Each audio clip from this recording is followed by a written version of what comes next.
Sunil ma'am, आपका selection series में स्वागत करती हूँ। तो बच्चों, काफ़ी दिन हो गया, एक पार्ट मैं पहले दे चुकी थी। तो बच्चों, यहीं पे हम रोकते हैं, अगली सीरीज के साथ आपको पुनः वापस मिलते हैं। तो बच्चों, सुनील मैम, आपका सिलेक्शन सीरीज में स्वागत करती हूँ। तो बच्चों, काफ़ी दिन हो गया, एक पार्ट मैं पहले दे चुकी थी, उसके आगे का प्रश्न आइए हम लोग सॉल्व करते हैं। परीक्षा को नज़र में रखते हुए आइए इम्पोर्टेंट क्वेश्चन को हम लोग साथ में पढ़ते हैं। तो पहला प्रश्न है बच्चों कि निम्नलिखित में से कौन सा एक ब्रैकेट में दिया गया है दर्रा राज्य केंद्र शासित प्रदेश सही सुमेलित है। अब आपको बताना है कि इसमें से कौन सा सुमेलित है। तो आइए हम लोग देखते चलते हैं बच्चों, तैयार भी करते चलिए आप लोग, कैसे हो।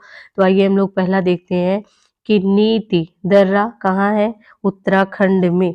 पूछा क्या गया है कि सही सुमेलित है। अब देखिए, पहले हमको प्रश्न पढ़ना चाहिए कि क्या पूछा है।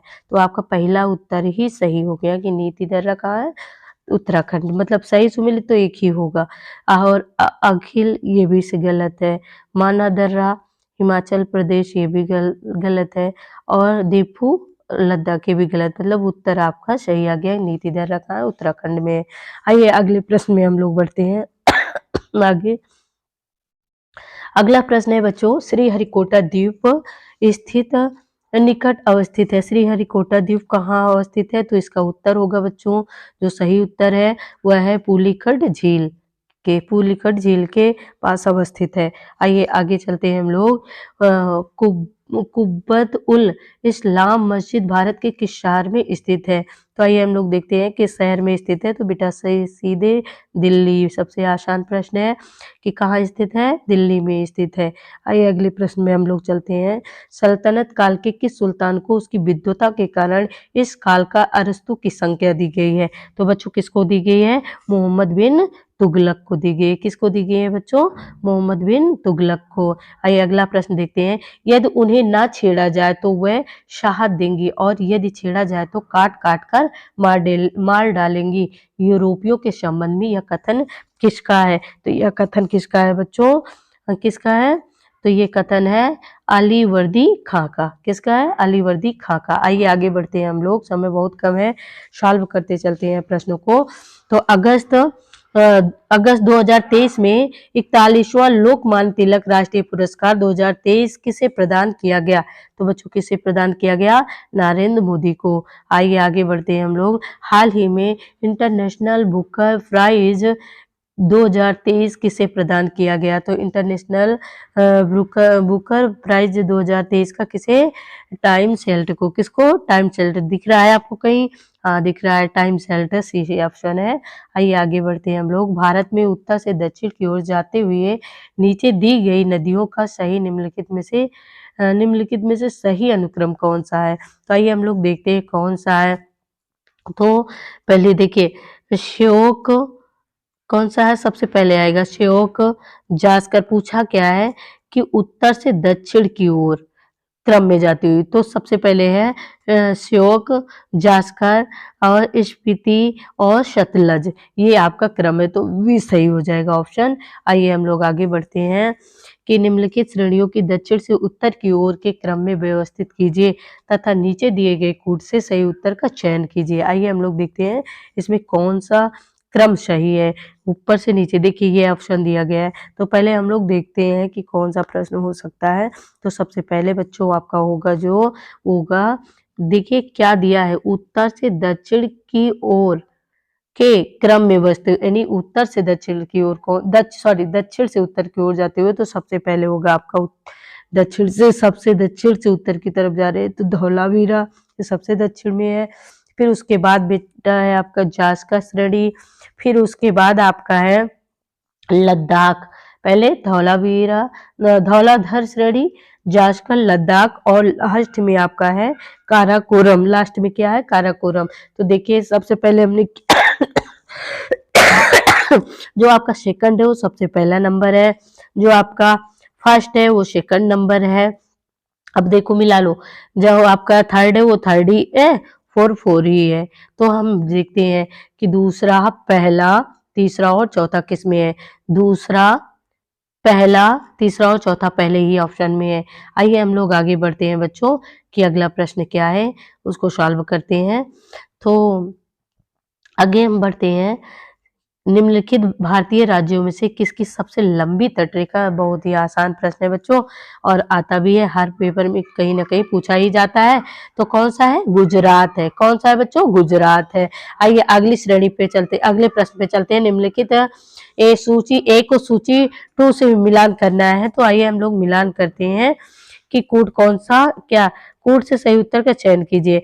तो सबसे पहले है मॉडर्न बेकरीज। मॉडर्न बेकरीज ये कहाँ पे है? ये बच्चों कानपुर में है। कहाँ पे है बच्चों? कानपुर में है। देखिए अब जोड़िए इसको। उसके बाद फिर आइए Bharat steel rolling mill. Bharat steel rolling mill कहाँ है बच्चों? तो ये मेरठ में है। मतलब पहले का 2, दूसरे का पहला। फिर तेल शोध खाना, ये तो जान ही रहे हैं आप, कहाँ पे है? मथुरा में। इसी से देखिए कितना प्रदूषण के कारण आगरा में मथुरा आगरा से करीब में है, तो ताजमहल को नुकसान हो रहा है। फिर ग्रेनाइट खनन उद्योग ललितपुर में है। अब देखो पहला क्या होगा आपका? नहीं, दूसरा पहला, और कौन सा? चौथा तीसरा किस में आ रहा है? देखते हैं हम लोग। दूसरा पहला चौथा तीसरा, दूसरा पहला चौथा तीसरा, ऑप्शन किसमें? बी। बी का सही ऑप्शन। आगे बढ़ते हैं हम लोग। आगे अगला प्रश्न है, निम्नलिखित में से कौन सा एक सही सुमेलित नहीं है, पूछा गया है। अब पहले हमको प्रश्न पढ़ लेना चाहिए और टिक कर लेना चाहिए क्या पूछ रहा है। तो सही सुमेलित नहीं है पूछ रहा है। तो आगे हम लोग बढ़ते हैं। अगला कौन सा सुमेलित नहीं है? देखिए कत्था उद्योग तो आपका बरेली में है, 100% आपको पता है।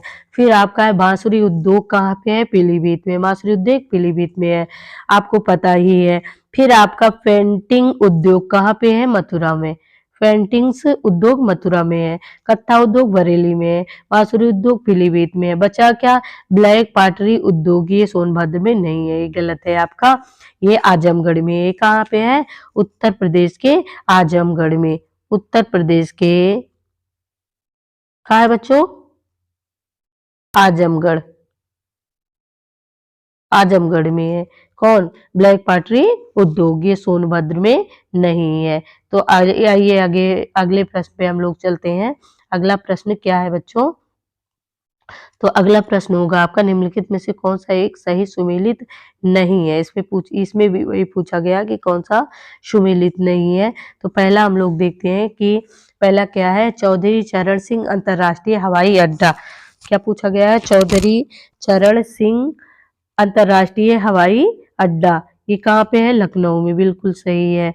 फिर पूछा गया लाल बहादुर शास्त्री अंतरराष्ट्रीय हवाई अड्डा, तो ये कहाँ? वाराणसी में है, एकदम सही है। फिर आगे बढ़ते हैं हम लोग। आगे पूछा गया है कि चकेरी हवाई अड्डा कहाँ है? तो चकेरी हवाई अड्डा ये कानपुर में है। फिर पूछ रहा है आपका गलत जो ऑप्शन है सर, सावा हवाई अड्डा ललितपुर में है, ये गलत है आपका। तो ऑप्शन सी सही होगा। आगे बढ़ते हैं हम लोग। वांडीवास का युद्ध निम्नलिखित में से किस युद्ध का एक हिस्सा था? वांडीवास का जो युद्ध है निम्नलिखित में से किसका एक हिस्सा था? तो बच्चों ये जो है तृतीय कर्नाटक युद्ध, तो किसमें? ऑप्शन है बी में। और कब हुआ था? ये 1758 से कब? 1758 से किसके 63 के बीच में? 1758 से 63 के बीच में। आइए आगे बढ़ते हैं। किस शासक को जाट समुदाय का प्लेटो कहा जाता है? अब किस शासक को जाट समुदाय का प्लेटो कहा जाता है? तो एकदम सिंपल सा प्रश्न है, सूरजमल जाट को। किसको? सूरजमल जाट को। आगे बढ़ते हैं हम लोग। सभी मनुष्य मेरी संतान है, सम्राट अशोक ने अपने किस अभिलेख में यह कथन कहा था? तो बच्चों ये प्रथम पृथक, क्या? प्रथम पृथक शिलालेख कलिंग लेख में कहा था। किसमें? कलिंग लेख में। आइए हम लोग आगे बढ़ते हैं। निम्नलिखित में से कौन उत्तर प्रदेश की सर्वाधिक लंबी नहर प्रणाली है? उत्तर प्रदेश की पूछ रहा है, आप हमेशा ध्यान रखिएगा, नहर पूछा गया है, नदी नहीं पूछा गया। उत्तर प्रदेश की सबसे लंबी नदी पूछा गया होता तो गंगा नदी होती, लेकिन यहाँ पूछा क्या गया है कि उत्तर प्रदेश की सर्वाधिक लंबी नहर प्रणाली। ये देखिए प्रश्न देख लिया करिए पहले कि लंबी नहर प्रणाली, तो लंबी नहर प्रणाली क्या है? शारदा नहर। आइए आगे बढ़ते हैं। पांचाल महाजनपद उत्तर प्रदेश के निम्नलिखित में किन क्षेत्रों में स्थित है? पांचाल महाजनपद किसमें स्थित है बच्चों?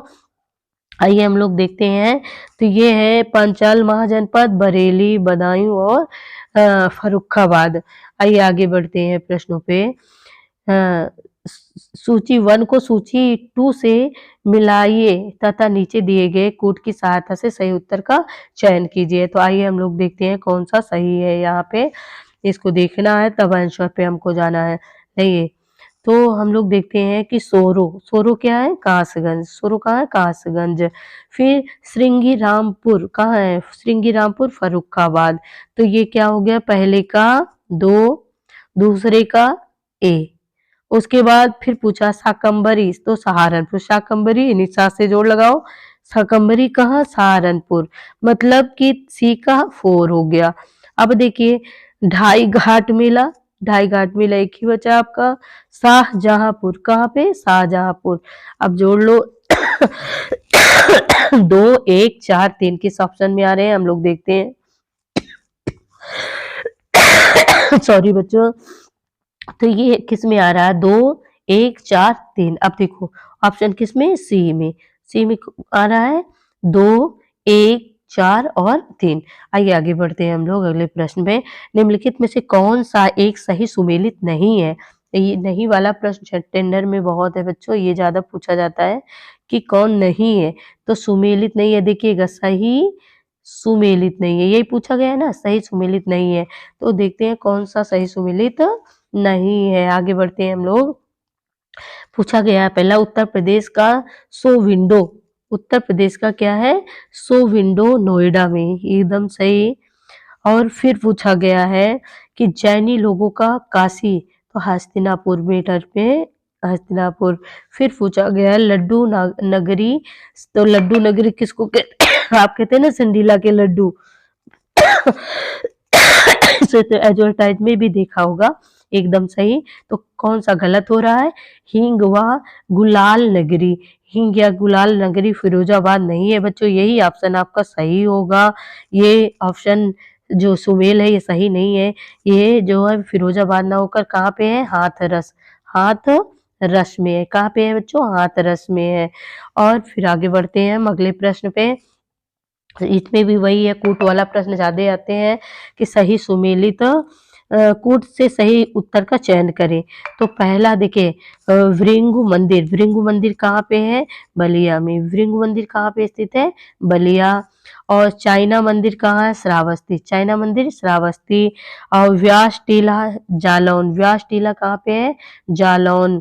और रजा लाइब्रेरी रामपुर, रजा लाइब्रेरी रामपुर में है। आगे हम लोग बढ़ते हैं, देखिए कौन कौन सा अब कोट मिला ये पहले, तो इसमें भी वही है, पहले का दूसरा, बी का पहला और सी का तीसरा, सी का चौथा, सी का चौथा और डी का तीसरा। ये हो गया ना। आइए हम लोग देखते हैं किस ऑप्शन में है। तो दूसरा, पहला, चौथा, तीसरा, ये आपको ऑप्शन मिल गया सी। आइए आगे हम लोग बढ़ते हैं, अगले प्रश्न पे चलते हैं कि अगला प्रश्न क्या है आपका। तो बच्चों अगला जो आपका प्रश्न है वो है उत्तर प्रदेश के निम्नलिखित संग्रहालयों को उनके स्थापना के कालानुसार व्यवस्थित कीजिए। अब यहाँ पे हम लोगों को देखना है कि कौन सा पहले आया, कालक्रम के अनुसार से व्यवस्थित, पहले से नहीं, पहले से बाद वाले पे जाना है। तो हम लोग देखते हैं कौन पहले आया। तो सबसे पहले राज्य संग्रहालय लखनऊ, फिर उसके बाद दूसरा है राजकीय संग्रहालय मथुरा, फिर तीसरा है भारत कला भवन वाराणसी, फिर चौथा है राजकीय बौद्ध संग्रहालय सिद्धार्थ नगर। एकदम सीक्वेंस से है, इसमें कोई दिक्कत नहीं है। तो आइए हम लोग देखते हैं कौन सा सीक्वेंस से आंसर दिया गया है। तो वो आपका दिया गया है बेटा 1, 2, 3, 4 यानी कि बी। कौन सा? ऑप्शन बी आपका दिया गया है। ऑप्शन बी हम लोग देखते हैं, फिर आगे बढ़ते हैं, फिर आगे चलते हैं। अगला प्रश्न आपका है नीचे दी गई घटनाओं का सही सुमेलन कीजिए। अब नीचे दी गई जो घटनाएं हैं उनका सही सुमेल हम लोग करते हैं कि कौन कहाँ पे हुआ। तो आइए देखते हैं नीचे दी गई घटनाओं का सही सुमेलन। तो प्रथम बौद्ध संगीत कहाँ पे हुई थी बच्चों? तो ये सबको पता है, कहाँ हुई थी? राजगृह। और फिर बुद्ध का जन्म कहाँ हुआ था बच्चों? तो बुद्ध का जन्म लुम्बिनी में हुआ था, आप सबको पता होगा। और बुद्ध को ज्ञान कहाँ प्राप्त हुआ था? तो सीधे-सीधे बोध गया में एक पीपल के वृक्ष के नीचे। प्रथम उपदेश कहाँ दिया था इन्होंने? सारनाथ में दिया था। एकदम सिंपल सा प्रश्न है, हम लोग देखते हैं। तो क्या है? दूसरा, पहला, तीसरा, चौथा किस ऑप्शन में है? आइए हम लोग देखते हैं। दूसरा, दूसरा, पहला, तीसरा, चौथा, ये आपको मिल गया ऑप्शन बी। कौन सा मिला बच्चों? ऑप्शन बी का दूसरा, पहला, तीसरा और चौथा। आइए आगे बढ़ते हैं। तक्कोलम का युद्ध किसके मध्य हुआ था? पूछा गया है तक्कोलम का युद्ध किसके मध्य हुआ था? तो ये सीधा सा प्रश्न है आपका, किसके मध्य हुआ था? चोल के मध्य हुआ था। चोल और राष्ट्रकूट के मध्य हुआ था। आइए अगले प्रश्न पे हम लोग चलते हैं। निम्नलिखित में से किन तकनीकों का प्रयोग जीनोम एडिटिंग के लिए किया जाता है? तो आइए हम लोग देखते हैं कौन सा है।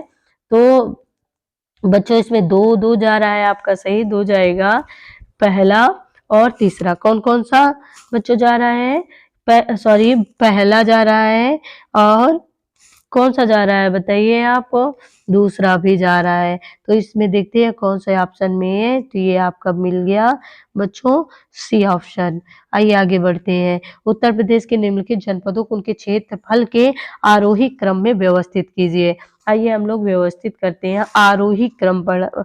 अवरोही नहीं बल्कि आरोही पूछा गया है। तो आरोही में हम लोग देखते हैं कौन कौन सा क्रम आ रहा है आपका। पहले तो सबसे पहले लखीमपुर खीरी, फिर आ जाएगा आपका लखनऊ आ जाएगा बच्चा। कौन सा? लखनऊ। फिर आपका आ रहा है वाराणसी। लखीमपुर खीरी, लखनऊ, वाराणसी और हापुड़ आ रहा है। तो देखते हैं पहला, तीसरा, चौथा और दूसरा कौन कौन सा? पहला, तीसरा, पहला, तीसरा, चौथा और दूसरा। अब देखिए किसमें है? पहला, तीसरा, चौथा और दूसरा, ये मिल गया आपको ऑप्शन बी। आइए आगे बढ़ते हैं। उत्तर प्रदेश में ई सुश्रुत अस्पताल प्रबंधन सूचना प्रणाली राज्य चिकित्सा शिक्षा विभाग द्वारा किसके सहयोग से शुरू की गई? आइए हम लोग आगे बढ़ते हैं, किसके सहयोग से शुरू किया गया? तो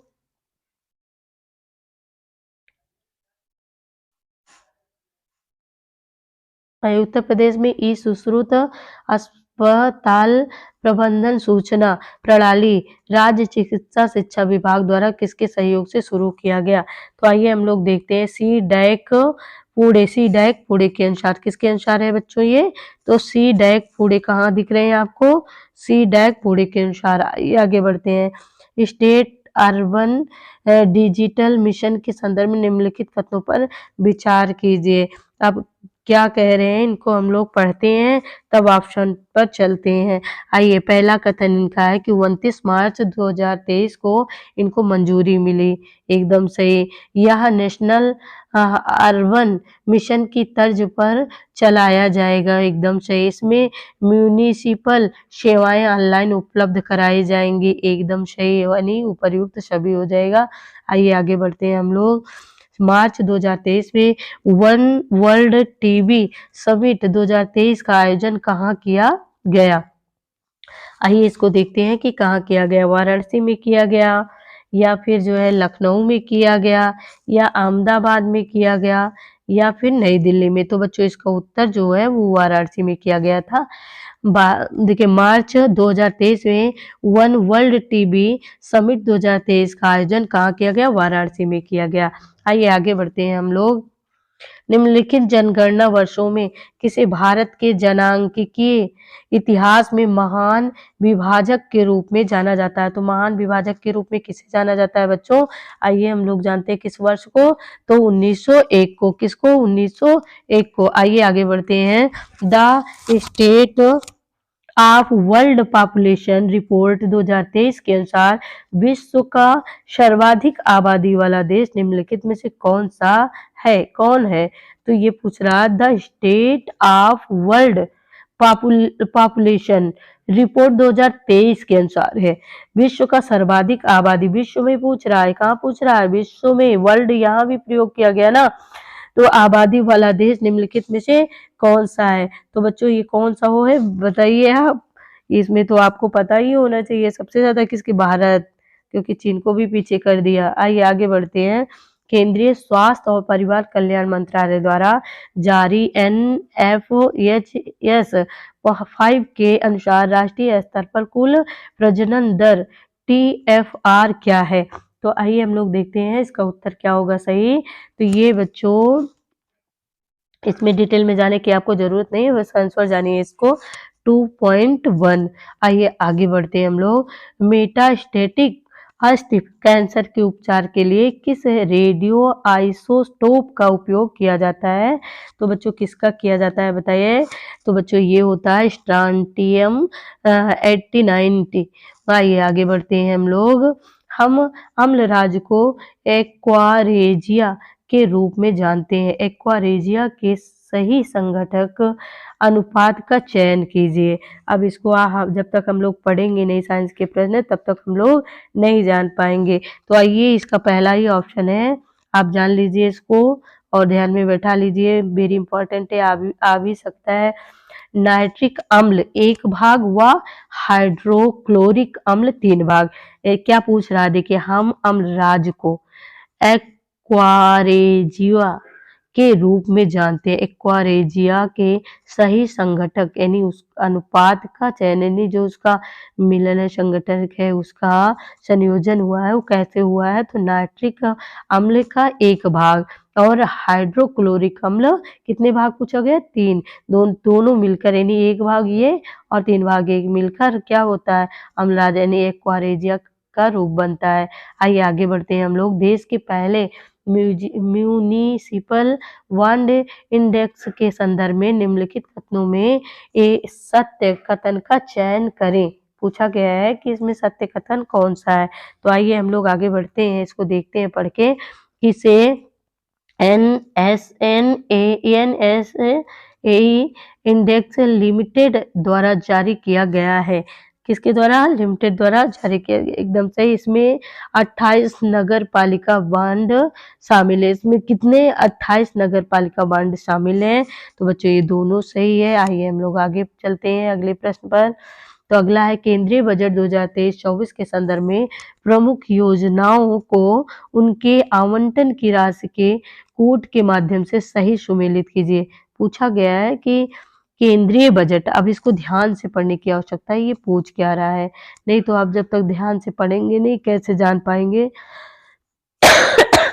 तो बच्चों ये पूछा क्या जा रहा है, देखिए केंद्रीय बजट कब 2023 और 24 के संदर्भ में प्रमुख योजनाओं को उनके आवंटन की राशि के कोड के माध्यम से सही सुमेलित कीजिए। नहीं जो योजनाएं हैं उनके लिए कितनी धनराशि आवंटित की गई है, उसकी यानी धनराशि खर्च करने की घोषणा की गई है।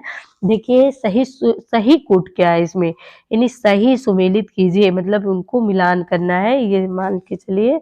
तो आइए हम लोग देखते हैं। सबसे पहले प्रधानमंत्री आवास योजना के लिए, प्रधानमंत्री आवास योजना, तो ये आपका सेकंड हो जाएगा। और फिर दूसरा है जल जीवन मिशन, इस ये आपका हो जाएगा फर्स्ट। फिर आपका हो जाएगा राष्ट्रीय शिक्षा मिशन, तो फोर्थ हो जाएगा आपका राष्ट्रीय शिक्षा मिशन के लिए। और फिर मनरेगा आपका हो जाएगा 3। आइए देखते हैं हम लोग किस में है। तो देखिए 2, 1, 4, 3 किस ऑप्शन में आ रहा है, 2, 1, 4, 3 ये आपका मिल गया बी ऑप्शन सही। आगे बढ़ते हैं हम लोग। निम्नलिखित में से कौन सा एक सही सुमेलित है, क्या पूछ रहा है, नहीं है, सही सुमेलित नहीं है। वित्त आयोग के अध्यक्ष कार्यालय कार्यकाल अवधि, पूछा गया कि वित्त आयोग के अध्यक्ष कौन थे और उनका कार्यकाल कब था, इसको सुमेलित कीजिए। ये कहाँ पे सही हो रहा है। तो आइए हम लोग देखते हैं। सबसे पहले देखते हैं केसी पंत, ये केसी पंत थे 1995 से 2000 तक, क्या थे ये, वित्त आयोग के अध्यक्ष थे। फिर है सी रंगराजन, रंगराजन कब है, 2005 से 2010 तक। फिर उसके बाद वाई वी रेड्डी कब तक, ये 2015 से 2020 तक YB रेड्डी रहे।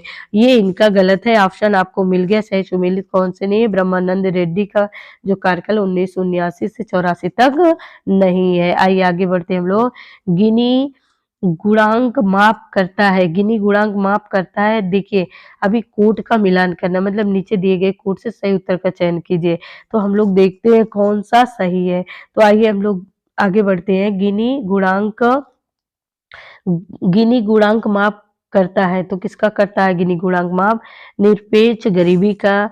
निरपेक्ष गरीबी का बिल्कुल रॉन्ग है ये। निरपेक्ष गरीबी का ये नहीं करता है। फिर आगे बढ़ते हैं हम लोग। निरपेक्ष व सापेक्ष गरीबी दोनों का नहीं, गरीबी का निरपेक्ष सापेक्ष दोनों का कैसे होगा? क्योंकि ऊपर तो निरपेक्ष आपने गलत मार दिया, तो दोनों को कैसे हो सकता है? ये सोचो आप। तो ये भी गलत है। इसमें से कोई नहीं, ऐसा हो ही नहीं सकता है। तो 3 और ऑप्शन तो आपके निकल गए। बचा कौन? सीधे सीधे यही सही, सापेक्ष गरीबी का करता है। आइए आगे बढ़ते हैं हम लोग। तो देखो ये किस ऑप्शन में है? बी में है ना, तो बी सही मार दो। आइए आगे बढ़ते हैं हम लोग। निम्नलिखित कथनों पर विचार कीजिए। समावेशी विकास के माप का सबसे प्रभावी तरीका देश के विकास को इसके गरीब हिस्से के संदर्भ में नापता है। तो आइए हम लोग देखते हैं कब नापता है। 95 वाला प्रश्न चलते हैं। तो 95 का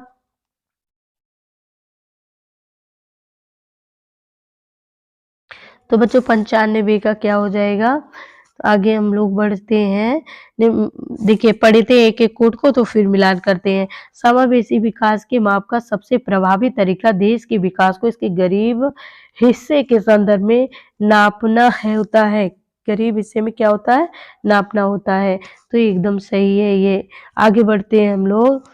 अगला क्या पूछ रहा है कि समावेशी विकास मूलतः जनसंख्या के निचले चतुर्थांश के वास्तविक विकास से संबंधित क्या है? वास्तविक विकास से संबंधित है। उपर्युक्त में से कौन से कथन सही है? नीचे दिए गए कोड की सहायता से सही उत्तर का चयन कीजिए। आइए हम लोग आगे बढ़ते हैं कौन सा सही है। तो बच्चा ये भी सही है। अब देखते हैं हम, ये भी सही है भी। अब किसमें है ये दोनों? तो ये ऑप्शन जा रहा है सी। किसमें? सी में, दोनों सही है। आइए हम लोग आगे बढ़ते हैं। अगले प्रश्न पे चलते हैं बच्चों। निम्नलिखित में से किस अधिनियम के अंतर्गत भारतीय विधान परिषद को बजट पर बहस करने की शक्ति प्राप्त है? आप किस अधिनियम पे? आइए एक एक को पढ़ते हैं तभी हम लोग जान पाएंगे। भारत परिषद अधिनियम 1909। किस पे? भारत अधिनियम परिषद। क्या पूछा गया है पहले प्रश्न देखो। निम्नलिखित में से किस अधिनियम के अंतर्गत भारतीय विधान परिषद को बजट पर बहस करने की शक्ति प्राप्त है? पूछा गया है कि कहाँ पे शक्ति प्राप्त है। तो पहला भारत परिषद अधिनियम 1909 बिल्कुल नहीं। भारतीय शासन अधिनियम 1935 ना, बिल्कुल नहीं। उसके बाद भारतीय परिषद अधिनियम 1961 नहीं। तो है क्या? भारतीय परिषद अधिनियम 1892 में। भारतीय परिषद अधिनियम 1892। अगले प्रश्न पे हम लोग चलते हैं। निम्नलिखित में से किस अधिनियम ने केंद्र में द्वैध शासन प्रणाली को स्थगित किया? पूछ क्या रहा है कि केंद्र में, पूछ क्या रहा है बच्चों? केंद्र में द्वैध शासन प्रणाली को स्थगित किया, यानी रोका, लागू नहीं किया है, रोका, स्थगित किया। तो आइए हम लोग देखते हैं किसे स्थगित किया है। तो पढ़ के एक एक प्रश्न को देख लेते हैं हम लोग। 1909 का अधिनियम नहीं, बिल्कुल रॉन्ग है ये। फिर भारत सरकार अधिनियम 1919 नहीं बच्चों। फिर कौन सा? भारत स्वतंत्रता अधिनियम 1947, ये हो ही नहीं सकता। फिर बचा क्या आपका? भारत सरकार अधिनियम 1935। क्या किया? केंद्र में द्वैध शासन प्रणाली को स्थगित किया, यानी रोका। आगे हम लोग बढ़ते हैं अगले प्रश्न में। राष्ट्रपति की अध्यादेश निर्गत करने की शक्ति प्रेरित है, किसके लिए प्रेरित है? आइए हम लोग जानते हैं। तो 1909 का भारतीय काउंसिल अधिनियम, इस काउंसिल पहले प्रश्न देखो, शक्ति प्रेरित है, नहीं है, नहीं पूछा गया, बल्कि प्रेरित है। तो 1909 का भारतीय काउंसिल अधिनियम ये नहीं प्रेरित। 1919 का भारत सरकार अधिनियम ये भी नहीं है। फिर 1947 का भारतीय स्वतंत्रता अधिनियम ये डांग है। फिर सही क्या 1935 का भारत सरकार अधिनियम, पूछा तो वही है ना, राष्ट्रपति की अध्यादेश निर्गत करने की शक्ति प्रेरित है राष्ट्रपति की। तो ये किसके अनुसार 1935 का भारत सरकार अधिनियम द्वारा। आइए आगे बढ़ते हैं। भारतीय संविधान सभा के संबंध में निम्नलिखित में से कौन सा कथन सही है। आइए हम लोग पढ़ते हैं, कोर्ट को जानने का प्रयास करते हैं कौन सा सही है। तो क्या पूछ रहा है प्रश्न, पहले देखो, भारतीय संविधान सभा के संबंध में निम्नलिखित में से कौन सा कथन सही है। तो यह वयस्क मताधिकार पर आधारित नहीं है। क्या नहीं है, भारतीय संविधान सभा के संबंध में निम्नलिखित में से सही कथन सही है, यह वयस्क मताधिकार पर आधारित नहीं है। सही है पूछा गया है ना, तो नहीं है। उसके बाद यह निर्वाचन की प्रणाली है, गलत। यह बहुदलीय संरचना नहीं थी, गलत। तो उत्तर क्या सही होगा, यह कई समितियों के माध्यम से कार्यरत थी। सही उत्तर का चयन नीचे दिए गए कोड से करिए। तो पहला सही है और चौथा सही है, पहला और चौथा। पहला और चौथा किसमें सही है, ऑप्शन सी। आगे बढ़ते हैं हम लोग।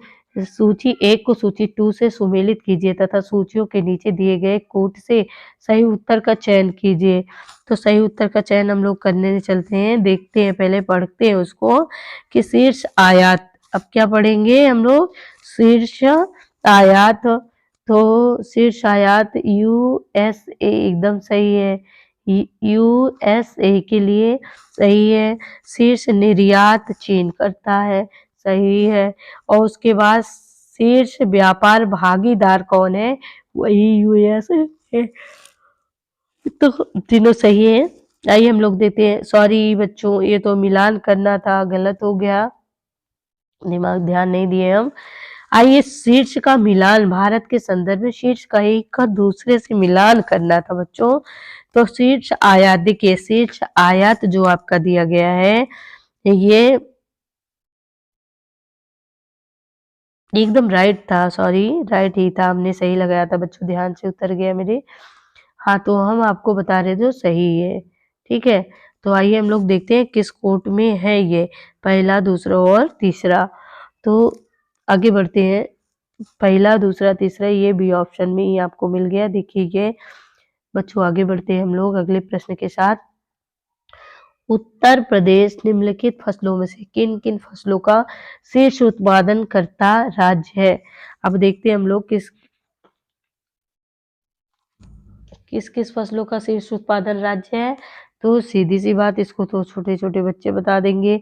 शीर्ष मीन्स ठंडियों में जो उसका उत्पादन होता है। तो हमारे यहाँ क्या होता है, आलू होता है, क्योंकि इसमें आलू तो है, देखो आलू तो है इसमें, लेकिन साथ साथ गन्ना है, जबकि गन्ना का ठंडी में नहीं होता है ये गर्मी में भी बोया जाता है, उसी समय जाके कटता भी है, ठंडियों से कटना, लेकिन बोने की उत्पादन की बात कर रहा है। चावल, चावल नहीं होता है यहाँ पे।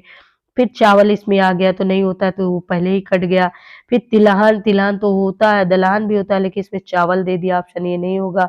फिर इसमें देखो आलू सही है, गेहूं भी सही है, लेकिन गन्ना दे दिया तो ये नहीं है। तो बच्चा कौन, सॉरी सॉरी सॉरी बच्चों, हम भूल कर रहे हैं, यही तो हमारा सही होगा कि आलू। देखिए इसमें ये तीनों सही है बच्चों, यही सही होगा, आलू भी है, गन्ना भी है और गेहूं भी है। ये मूंगफली बरसात में होती है, ये हमारे यहाँ कपास, सरसों तो है पर ये कपास नहीं होता है। तो सही जो आपका सही ऑप्शन है वो कौन सा होगा, बी होगा। आइए हम लोग आगे बढ़ते हैं बच्चों। तो अगला जो है आपका,